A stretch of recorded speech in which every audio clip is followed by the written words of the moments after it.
We all have creativity in us. We're born creative. We spend the first 5 years of our life being and exploring the world in a creative way, problem solving, exploring. And then as we go through school, slowly we're taught to stop being creative and be more logical. I was a little nervous about an art therapy class thinking I needed to be artistic. But being here, I've learned that I enjoyed the process rather than the end product. So sometimes I'll just do things just to play around, and a lot of times they don't turn out very good, but it was fun. But that's how we learn to do things, is by experimenting. There's two practices that kind of encompass all of art therapy. There's process art therapy and there's product art therapy. Product art therapy, the emphasis is on the end product. It can empower people because they are learning to master materials, and the symbolic image that comes back, or the piece that comes back, can be crucial to the person's sense of themselves, because when we create something, we're creating almost a mirror of ourselves. The other piece of art therapy that's used is called process art therapy, very similar to the psychotherapeutic practices of talk therapy. We manipulate materials, pounding clay, moving paint around, so you're smelling, you're touching, and through that process, you often are processing emotions that you might not have known that you were dealing with. But when you're working with art materials and creating through the art process, our defenses are often dropped. I think more art therapy is more of a way to express yourself, because if you don't feel like talking, sometimes there's things inside you that need to come out.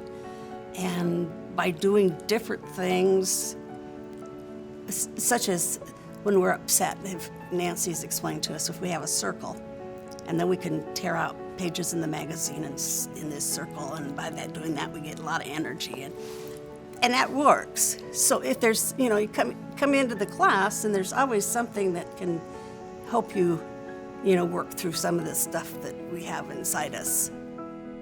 When you can remove an image from your mind and stand back from it, you can then look at it, detach a little bit of the emotionality, and then you can start talking about it. And when you can talk about it, then you can add logic to it, and you can process it through logic that way.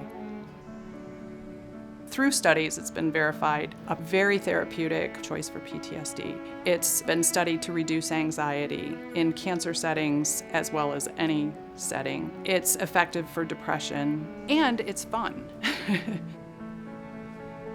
Well, I like art, and I thought, well, it's an opportunity to try these new things, and I'll meet other people that are basically trying to do the same thing, make connections, make friends. I've enjoyed every class that I have come to. I like the Monday classes, that's art and service, and we were doing things that would be helping someone else. At the time I started, they were doing silk scarf printing, and it was to give to cancer patients. And I found that real rewarding. Open Art Therapy Studio is about just playing with the materials. And it does take some time for people to warm up to that idea, that I really don't have an expectation for you to create something. But I do have clients that come to our groups that never make anything. They come in and they use the materials and they work with them and they work with them, and they find a lot of comfort and they find release of energy, and then they go, and they're not worried about a final project. I thought I would try some clay because I'd seen some of the other ladies work with clay, and I really love it because I get the tactile, it's kind of a release, and I can work with clay while I'm talking to people, and then I started doing little flower pots. I'm on my fourth one, and I'm learning. Each one gets a little bit better than the one before, so that's been kind of satisfying. We label ourselves with our inner critic. Our inner critic is always sitting on our shoulder and keeping us from doing things that we always wanted to do. And in these classes, we offer all those things that throughout your life you're like, oh, I always wanted to take a pottery class, or I always wanted to paint, or I always wanted to try this. In such a safe environment as a therapy group where your identity is kept, your conversation is kept private, it's a perfect place to come and be supported by the other members of the group so that you can let down your own defenses and begin to create. I think one of the things that this group has shown me, and it's made me be a little more introspective about how differently different people deal with their cancer. And being able to talk through it and listen to other people and encourage other people has been really good for me as well.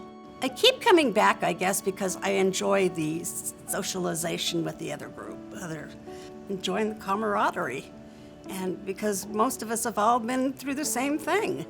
And sometimes it helps. Maybe I'll help somebody by a comment I made, and they help me with the same things.